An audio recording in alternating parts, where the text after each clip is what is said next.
बस आप चुपचाप नाम जप करते रहिए। तो सच्ची कहते हैं वृंदावन में बैठे 100 के 100% में 1% भी इच्छा नहीं कि हमारी किडनी ठीक हो जाए। इससे बड़ा साक्षी हम नहीं दे सकते, क्योंकि वृंदावन हमारा प्राण सर्वस्व जीवन है। कई लोग ऐसे आए कि मैं डिप्रेशन में था, जब से प्रवचन सुना राधा राधा जपा सब खत्म हो गया। बाहर से सुनकर राधा राधा खत्म हो जाए, अगर आपको कहीं ऐसा है, इसका मतलब आप बात ही नहीं सुन रहे, नाम ही नहीं जप रहे। अगर आप मान ले तो निर्विघ्न आपका समय जाने लगेगा। 24 घंटे में एक बार आपकी कुटिया में ताली या मंजीरा बजना चाहिए और जोर से नाम होना चाहिए, राधा राधा या राधा वल्लभ श्री हरिवंश, या जो और अन्य उपासना वाले हैं अपने उपास्य देव का नाम कीर्तन। नाम का विस्मरण होना मृत्यु समझे उपासक। नाम को पकड़ लीजिए। कह रहे अवशेषानाप यन्नाम कीर्तते सर्व पातकै, कोई भी अपराध कोई भी पाप नहीं बचेगा, नाम सबका नाश कर देगा। बस जपते रहिए। जैसे सिंह के सामने दहाड़ में न हिरन टिकता है न कोई भेड़िया टिकता है, सब भागते नजर आते हैं, ऐसे ही राधा राधा राधा तो अपराध पाप दुर्वासना सब भाग जाती है हृदय से, हृदय निर्मल हो जाता है। पर निरंतर दीर्घ काल, श्री पातंजलि जी कह रहे सातु दीर्घ काल निरंतर सत्कार सेवितो दृढ़ भूमि, आदर सहित दीर्घ काल तक निरंतर जपा जाए। यदि कहीं भावपूर्वक नाम जपा जाए तो बहुत जल्दी नाम का प्रकाश हो जाए। पर भावनाओं तो चिंता मत करना, भाव कुभाव अनखालसहु नाम जपत मंगल दिस दसहु। पर यहां कह रहे हैं यदि भावपूर्वक जपा जाए तो आंसू निकलने लगेंगे, राधा राधा राधा, और रोने का मन होगा। असल आपसे पूछा जाए क्यों रो रहे हैं तो आपके पास कोई उत्तर नहीं होगा कि मुझे कुछ याद आ रहा है या किसी या कुछ नहीं, आप उत्तर नहीं दे पाएंगे, बस आंसू चल रहे हैं।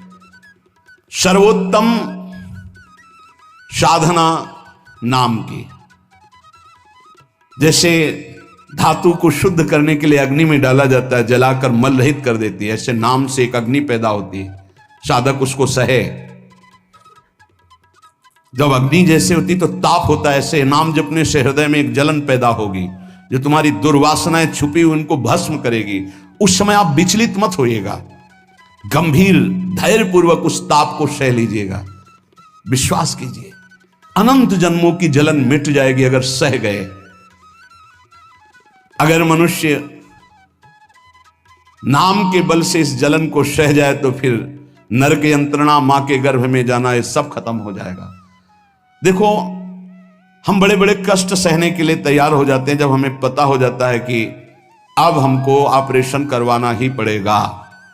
अब फिर राजी हो जाते हैं, पैसा दे देते हैं, दस्तखत कर देते हैं कि यदि हम मर जाएं तो आपका कोई दोष नहीं। क्यों? अब वो पीड़ा हटानी है। हो सकता है महीनों बिस्तर में हमें, हो सकता है इन्फेक्शन भी हो जाए, परेशान, पर ऑपरेशन करना ही पड़ेगा। ऐसे ही मान लीजिए अब ये ऑपरेशन करना ही पड़ेगा। जन्म जन्मांतरों से हमारा भव रोग बढ़ चुका है, अब ऑपरेशन के लिए तैयार हो जाइए। ऑपरेशन के लिए तैयार क्या होता है? चीड़ा फाड़ा जो लगेगा, सुन्न का सुई लगेगा, बड़ा कष्ट सहना पड़ेगा, महीनों बिस्तर में पड़े रहना पड़ेगा, पर हम वो करेंगे अब, क्योंकि इस रोग से निवृत्त होना है। ऐसे ही हमको विकारों से जलना पड़ेगा, हमको प्रियजनों की भावनाओं से बचना पड़ेगा, हमको अपनी प्रिय भावनाओं से बचना पड़ेगा, हमको अकेला अकेला पूरे विश्व से युद्ध करना पड़ेगा, तब भव समुद्र से पार होता है। भव रोग से क्या अकेला? इस मार्ग में कोई किसी का सहयोगी नहीं होता, पक्का समझना। आपको स्वयं लड़ना होगा, क्योंकि अंदर का विषय होता है। बाहर तो हजारों लोग मित्र हैं, लेकिन मेरी अंदर की सामर्थ्य हमको बचाएगी। बाहर की सामर्थ्य जन समुदाय की नहीं बचाएगी। हमारे अंदर कोई वृत्ति आ रही हो, अंदर का भजन बचाएगा, बाहर का नहीं। एक एक वृत्ति आपको सुधारनी, आपको लड़ना होगा। पर आप अगर निश्चय कर ले तो आप लड़ सकते हैं, क्योंकि आप हरि के अंश हैं, आप में सब सामर्थ्य है। देखो लगता है कि एक सुई लगती है तो लगता है हम नहीं सह पाएंगे, भारी से भारी जब कष्ट आए तो सब कोई सह जाता है। ऐसे जीवन में सबके कष्ट आते हैं।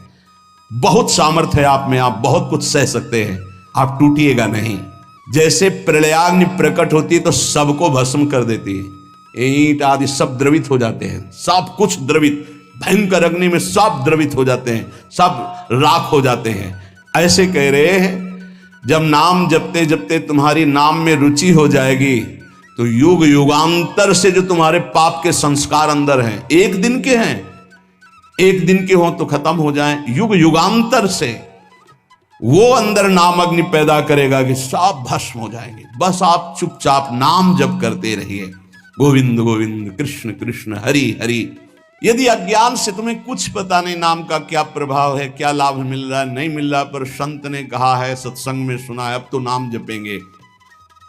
पुण्य श्लोक भगवान श्री हरि का नाम, प्रियाजू का नाम आप जपने लगे, आपका मंगल हो जाएगा। सच्ची मानिए, यदि आप चाहेंगे नाम जप से तो रोग को मिटा देंगे, चाहेंगे तो।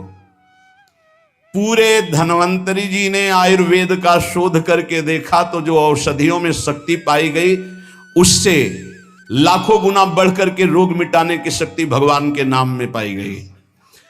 जैसे किसी वैज्ञानिक कैंसर के विशेषज्ञ जब उन्होंने सरकार की बात सुनी कि दतून करते हैं ऐसे, तो उन्होंने कहा इसका विज्ञान सपोर्ट नहीं करता है, क्योंकि विज्ञान प्राकृतिक बुद्धि का सपोर्ट करता है। भजन बल से वो किसी के रोग नष्ट नहीं करते थे, बहुत दैन्यता से वो रोग, तो दया आ गई, करुणा आ गई, उस रोग को अपने ऊपर ले लिया और उसके रोग की निवृत्ति कर दी। जैसे भाई जी को करुणा आई, राधा बाबा के रोग को अपने ऊपर ले लिया, उनको रोग की निवृत्ति कर दी।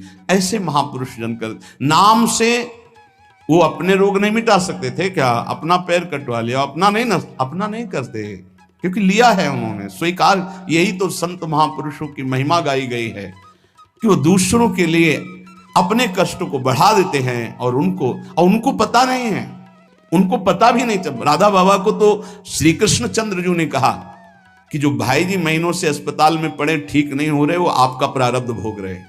तब बाबा जा करके बोल, भाई जी ने कहा क्यों व्यर्थ की बात कर। जब उन्होंने कहा नहीं श्री कृष्ण ने कहा है, तो उनका बाबा हमें कोई फर्क नहीं पड़ता, लेकिन आपको फर्क पड़ जाता, इसलिए हमने प्रारब्ध को आपके स्वयं ले लिया है। अब आप एक प्रसंग पर ध्यान दीजिए, महाप्रभु चैतन्य देव के। जब तीर्थ याटन में महाप्रभु चैतन्य देव विचरण कर रहे थे तो एक नगर में गए, जहां जाते थे हजारों लाखों लोग उनके दर्शन के लिए दौड़ पड़ते थे। महाप्रभु साक्षात प्रेम मूर्ति, और भगवान करुणा करके ऐसे रूपों में आते हैं जगत मंगल करने के लिए। हरि बोल, तो पूरा समुदाय भावावेश में हो जाता, हरि बोल, मोर प्राणनाथ कृष्ण, अश्रुप्रवाह, तो सब विकल हो जाते। जैसे भरत जी चित्रकूट में सियाराम, तो पूरा चित्रकूट मानो सियाराम में हो गया हो। उस नगर के लोग परमानंद का लाभ लिए, महाप्रभु चैतन्य देव चल दिए। एक वासुदेव कुष्ठी थे जिनके गलित कुष्ठ शरीर में था, वो चल नहीं सकते थे, तो घुटनों के बले से रगड़ रगड़ करके वहां आए। जब वहां आए तो भीड़ लगभग जा रही थी, तो उनका कहाँ गए वो सन्यासी महापुरुष जिनके सब दर्शन करने आ रहे थे, मैं नीच भी दर्शन करने आया, कहाँ गए? बोले वो तो चले गए। बहुत विकल हुए, रो पड़े कि वैसे ही दुर्दशा भोग रहा हूं, एक बार नाम सुना था, दर्शन पाने के लिए आया, वो तो चले गए, हाय अब कैसे, मैं चल भी नहीं सकता, दौड़ भी नहीं सकता। इतनी विकलता कि महाप्रभु एकदम खड़े हो गए और दौड़ पड़े वापस और लौट करके आए। ओ जे देखा सामने गौर वर्ण गौरांग महाप्रभु, चिल्ला कर रो पड़े, अरे करुणा में प्रभु। बोले सिर्फ आपके लिए आया हूं, सिर्फ आप। अब आप देखिए, महाप्रभु ने पकड़कर खड़ा किया, वो रो रहा, छुओ मत, मेरे शरीर में पीप है, दुर्गंध है, प्रभु मैं नीच हूं, छूने लायक नहीं। प्रभु ने खड़ा किया और ऐसे जीव ही गले से लगाया, वो तो चीख पड़ा, प्रभु आपके इस परम पावन देह के स्पर्श लायक ये देह नहीं, नाथ आपके शरीर में पीप लग जाएगी। महाप्रभु ने बिल्कुल नहीं सुना और ऐसे गले से लगाया और कहा, तुम्हारे स्पर्श से श्री कृष्ण के आलिंगन का सुख मिल रहा है। जे भी आंख खोलकर वासुदेव कुष्ठी ने देखा तो कहीं कोई कुष्ठ नहीं। वैज्ञानिक मानेंगे इसे, आप चैतन्य चरित्र में पढ़ लीजिए, जे ही महाप्रभु चैतन्य देव ने आलिंगन किया, एक भी कुष्ठ का दाग नहीं रह गया। क्या हुआ? कृष्ण नाम का प्रभाव। एक आत्महत्या करने जा रहे थे, गलित कुष्ठता, भाई जी के पावन चरित्र में पढ़ लीजिए। तो कंबल ढके हुए वो उनको किसी ने कहा कि मरने से पहले एक बार भाई जी के पास चले जाओ, ऐसे महापुरुष के दर्शन करके ही मरो जब तुम्हें मरना ही है तो। पर एक बार उनका उद्देश्य था कि भाई जी के पास जाएगा तो इसका विचार बदल जाएगा, आत्महत्या का जो है ये विचार नहीं रहेगा। भाई जी ऑफिस में थे, किसी ने कहा कोई बहुत अपने शरीर को ढके हुए केवल आंख दिखाई दे रही और रो रहा है, कह रहा है एक बार भाई जी के दर्शन करा दो। भाई जी तत्काल भावावेश में हो गए और बुलाया, हाँ क्या सेवा करे, क्या बात, आप क्यों रो रहे हैं? उन्होंने कहा कि प्रभु मैं बहुत पापी और नीच हूं। नहीं नहीं भाई ऐसा मत बोलो, क्या बात है, आप कंबल से अपना मुख क्यों ढके? हटाइए। तो जे भी हटाया तो घाव, पीप, पूरे शरीर में गलित कुष्ठ, पापों का बड़ा भारी दंड। सहम गए देखकर भाई जी। उनका नहीं नहीं कोई बात। बोले बस मैं आपके दर्शन करके आत्महत्या करना चाहता हूं, कोई भी मुझे कहीं समाज में कोई ठौर नहीं, सब मुझे घृणा की दृष्टि से देखते हैं, इसलिए मैं अपने भाई जी ने कहा नहीं नहीं तुम्हारे ऊपर श्री कृष्ण की कृपा है, ऐसे जे भी आलिंगन किया कुष्ठ गायब, चरित्र में पढ़ ले। क्यों? क्योंकि नाम जप है, संकल्प किया उसके संपूर्ण पाप नष्ट हुए, भस्म हुए, रोग गायब। रोग कहां से होता है? पाप का दंड है रोग, खत्म हो गया। कितना भी बड़ा रोग हो जो किसी और औषधि से न खत्म हो रहा हो और नाम जब किया जाए और संकल्प कर दिया जाए कि ये रोग ठीक हो जाए, तो हरिनाम औषधि से बड़ा असाध्य रोग भी ठीक हो जाता है। बोले कर लो अपनी किडनी ठीक, बीमार तो हो आप। तो सच्ची कहते हैं वृंदावन में बैठे 100 के 100% में 1% भी इच्छा नहीं कि हमारी किडनी ठीक हो जाए।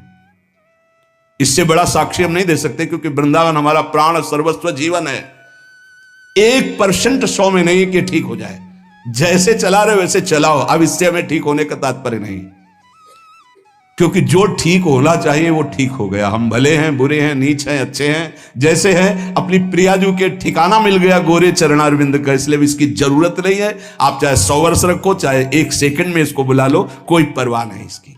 100 गोपाल शास्त्र नाम का रोज पाठ करते थे, गिरिराज जी की परिक्रमा करते थे, पूरा जीवन हो गया था। और पैरालिस आदेश शरीर में उनके हो गया, लकवा जिसे कहते हैं, लकवा ही तो कहते हैं हिंदी भाषा। तो हरि बाबा, पूज्य उड़िया बाबा, ये सब जानते थे, इतने बड़े महापुरुष थे। उनके पास गए और कहा बाबा काहे को लीला कर रहे हो? अगर आप संकल्प करो तो पूरे भारत का पैरालिस ठीक हो जाएगा, आप अपने क्यों असमर्थ होकर पड़े हुए हो?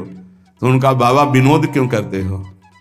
क्या मच्छर मारने के लिए ब्रह्मास्त्र का प्रयोग किया जाता है? अरे ये शरीर छूटेगा आज नहीं तो कल, इसके लिए भगवान नाम और भजन का प्रयोग करें। नहीं, बाबा मुस्कुरा दिए। पर शास्त्रीय सिद्धांत, यदि आप औषधि से भी नहीं ठीक हो रहे हैं, नाम जप कीजिए और संकल्प कीजिए कि ये रोग ठीक हो जाए। पक्का ठीक हो जाएगा जब उस पाप की नष्ट करने योग्य आपका भजन बन जाएगा, पक्का ठीक हो जाएगा।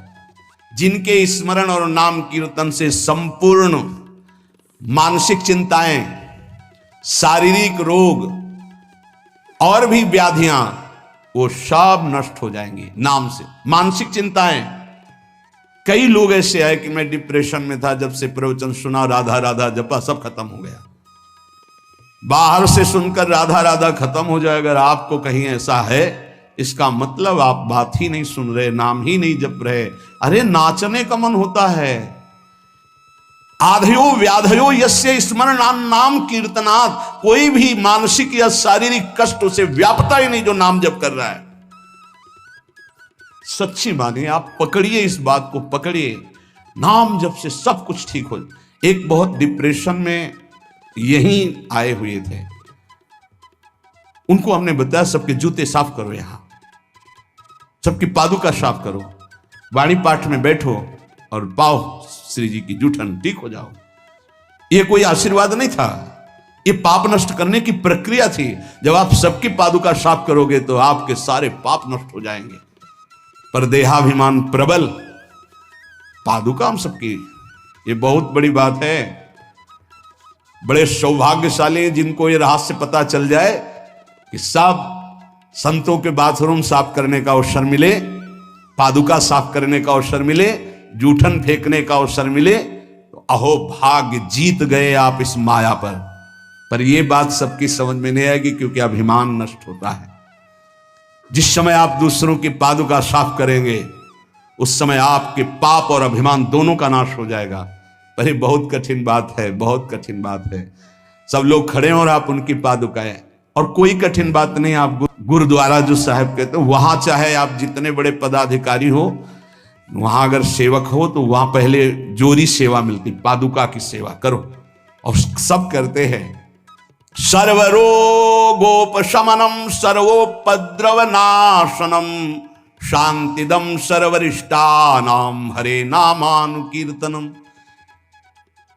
गंगा के किनारे पूज्य हरि बाबा विचरण कर रहे थे तो 10 गांव के लोग एकत्रित होकर आए और कहा, बाबा गंगा जी जब बढ़ती तो पूरा हाहाकार मच जाता है, हमारे खेत बह जाते हैं, गांव पूरा जीना मुश्किल हो जाता है। ना कोई इस बात को समझ पा रहा है और ना हम में कोई सामर्थ्य है। बाबा कृपा करो, आपके पास तो बहुत लोग आते रहते हैं। हरि बाबा विश्व प्रसिद्ध महापुरुष थे, उड़िया बाबा सदैव साथ रहते थे। अनूप शहर।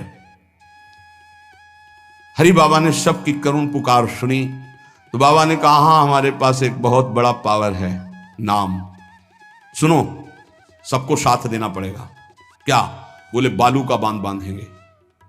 हमारे पास पैसा नहीं, हमारा कोई सहयोग नहीं, तो हम बालू का बांध। तो बोले बालू का बांध गंगा जी? बोले जहां नाम जप करके तसला रख दोगे बालू का, गंगा जी चाहे जितनी बाढ़ है उसको काट नहीं सकती।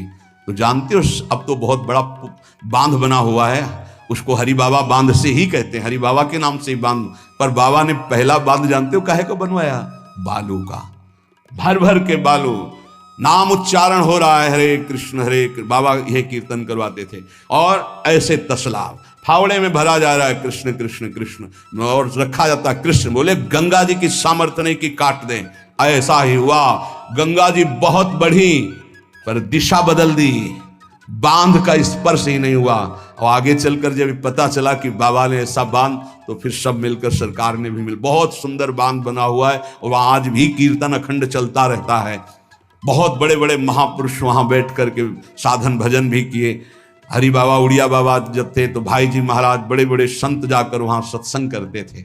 नाम का प्रभाव गंगा जी ने नहीं स्पर्श किया, उस बांध को जो बालू का बांध दिया गया। आप समझते क्या?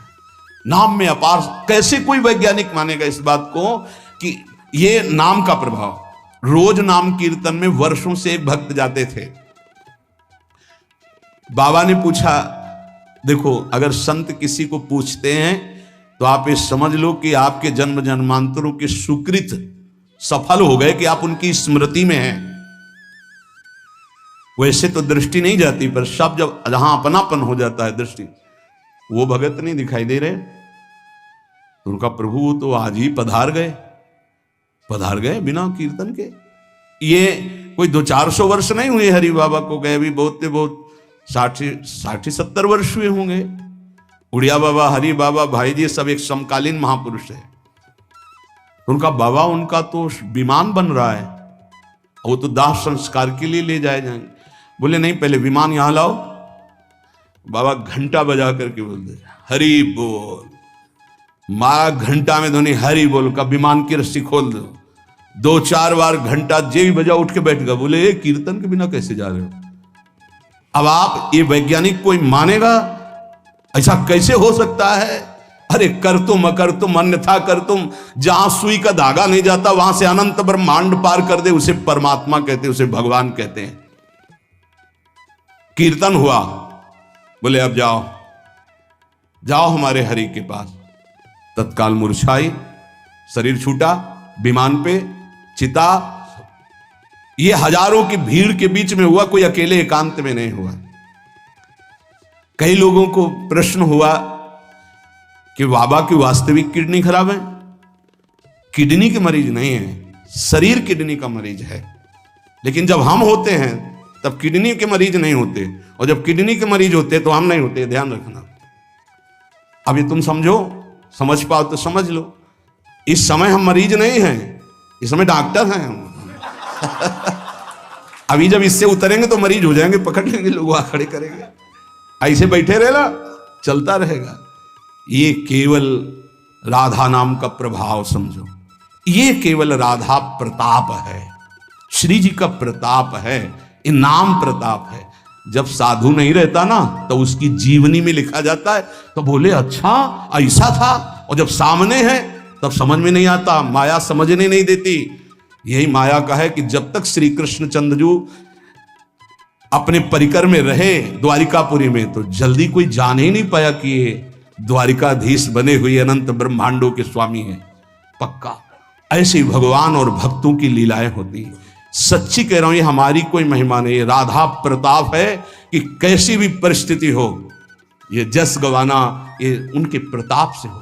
कौन सा ऐसा सर्व रोगापशमनम सर्वोपद्रवनाशनम शांति प्रदम सर्वरिष्टानाम हरिर नामानुकीर्तनम। कोई भी अरिष्ट ग्रह नक्षत्र भूत प्रेत, लोग कहते हैं हमारे घरों में बाहरी चक्कर है, 1 घंटा का नाम कीर्तन करवाओ, कोई चक्कर रह जाए तो बताना। नाम कीर्तन नहीं करवाओगे, पक्का हमें पता है। इसमें श्रद्धा हो सकती है तुम्हारी कि ले जाओ ये गाड़ देना घर में, लेकिन नाम कीर्तन जो लोक परलोक सर्व पाप का नाश करने वाला, नाम संकीर्तनम यस्य सर्व पाप प्रणाशनम, जहां तक नाम कीर्तन जाएगा वहां तक सबका मंगल होगा। मीरा जी को एक भूतिया घर में रखा गया कि अब ऐसे नहीं मरी तो यहां तो भूत ही मार डालेंगे। मीरा जी ने गिरधर को विराजमान करके जे भी धूप आरती की, धूप की गंध जितने भूतों को लगी सब परम पद के अधिकारी बन गए, सब परम पद के अधिकारी। क्या भगवत आराधना, कौन सा ऐसा अरिष्ट है जिसका नाश ना हो जाए, लेकिन कोई समझते नहीं। राधा राधा राधा, नाम के बल से, भगवत चिंतन के बल से सब कुछ ठीक हो जाता है। सच्ची कह रहे, सब कुछ ठीक हो जाता है। संकीर्तमानो भगवान अनंतः।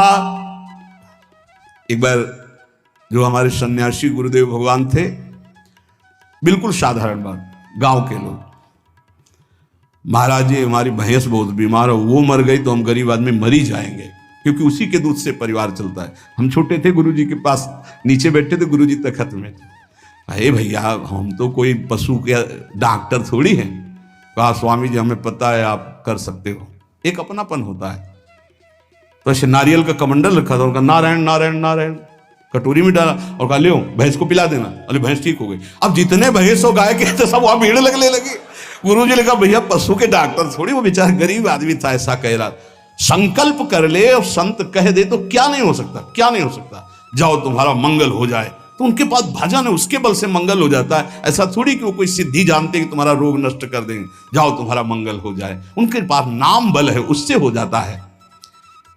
जब अनंत महिमाशाली भगवान का नाम जब किया जाता है तो नाम चित्त का मार्जन करके, जैसे सूर्य उदय होता है तो अंधकार नष्ट हो जाता है, ऐसे हृदय में ज्ञान प्रकाशित कर देता है। इतना नहीं कि वो पाप नष्ट कर देता है, विघ्न नष्ट कर देता है, विशुद्ध ज्ञान प्रकाशित कर देता है। एक बड़ा रहस्य की बात इसमें कह रहे हैं, जो हमारा प्रारब्ध भोग है ना, नाम से इसको 1 मिनट में मिटाया जा सकता है, किसी के भी, अपने या दूसरे के। लेकिन हम बहुत बड़ा प्रारब्ध मिटा रहे हैं। अनंत जन्मों के कर्म संस्कार जो हमें बार बार जन्म मरण के चक्र में फंसाते हैं, आखिरी जन्म होना है, इसलिए इस शरीर के प्रारब्ध तो सह लेते हैं और आगे के जितने हो, पीछे के जितने हो, सबको भस्म करके भगवत प्राप्ति कर लेते हैं। इस रहस्य के कारण बड़े बड़े संत अपने शरीर के प्रारब्ध को नहीं मिटाते हैं। यद्यपि सामर्थ्य उनमें है, ऐसा नहीं कि वो नहीं मिटा सकते, बड़ी सामर्थ्य है। कैसी कैसी सामर्थ्य भाई जी महाराज के चरित्र में पढ़ करके आप देखो, अभी कोई बहुत वर्ष थोड़ी हो गए भाई जी को अंतर ध्यान हुए। कैसी कैसी सामर्थ्य सिद्ध महापुरुषों में हुई है नाम के बल से। लेकिन उनके शरीर में, जिस दिन बाबा का शरीर पूरा होना था, अंतिम समय था, सुबह उठे, ऐसे सत्संग हाल में आए और कहा आज तो स्मशान होगा। किसी को समझ में नहीं आ रहा था, बोले आज स्मशान होगा, किसी को समझ नहीं। अपने आप बैठ गए। जो भागवती कथा कह रहे थे आनंद चैतन्य ब्रह्मचारी, उनसे कहा कि आप रुको, और 2 श्लोकों की व्याख्या की। यद्यपि आत्मा का जन्म मरण नहीं होता, अजन्मा है, अविनाशी है। दूसरा, जिसका जन्म होता है उसका मरण निश्चित होता है, इस शरीर का। व्याख्या की, पद्मासन लगा के बैठ गए, कहा शुरू करो। किसी को कुछ समझ में नहीं आ रहा। 5 मिनट बाद ही घटना घटती है। आश्रम में ही रहने वाला ठाकुरदास या भगवान दास जो भी उसका नाम हो, ऐसे नाम था, वो आया और कहा मोर पंख नहीं तुम नहीं। वो गया और गड़ासा लेकर जिससे चारा काटा जाता है, 6-6 इंच के घाव बाबा के हो गए। इतनी रफ्तार से मारा कि पूरी सभा लगी थी।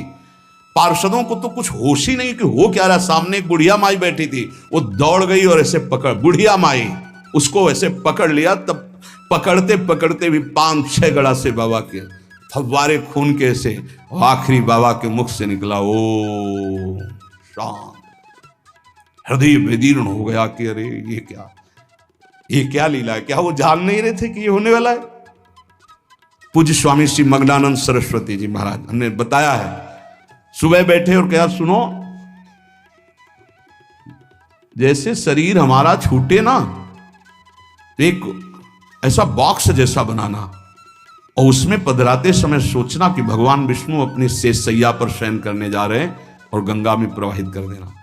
अच्छा भाई, तो तुम लोगों में कौन कौन हमारे साथ चलेगा? अपने शिष्यों से कहा। तो सबसे बड़े शिष्य शिवानंद स्वामी थे। तो उनका सरकार जहां आप वहां बोले नहीं, तुम नहीं, तुम विज्ञ हो, समस्त हमारा आंतरिक ज्ञान तुम्हें प्राप्त हो चुका है, तुम जन समुदाय को ज्ञान प्रदान करोगे। और कौन कौन चलेगा? तो 10 लोगों ने कहा कि आपके साथ ही हम चलेंगे। ये किसी को पता नहीं था कि आज ही घटना घटने वाली है। ठीक है।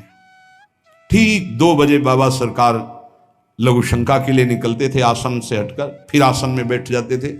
जेवी लघु शंका के निकले तो एक बावरा आदमी जो वहीं आश्रम में ही आकर के टिका था, सबको लगता था ये कुछ खतरा पैदा करेगा। वो गांजा पीता था, कुल्हाड़ रखता था साथ। बाबा सरकार रोज अपने भोग से दूध उसे पिलाते थे। जेवी लघु शंका को निकले 8-10 कुल्हाड़ ऐसे महापुरुष के जो अस्थिमात्र होए रहे शरीरा, योग के पुंज एक ही समय में कई जगह पाए गए। ऐसे सिद्ध महापुरुष मग्नानंद सरस्वती जी महाराज एक ही समय में कई जगह पाए गए।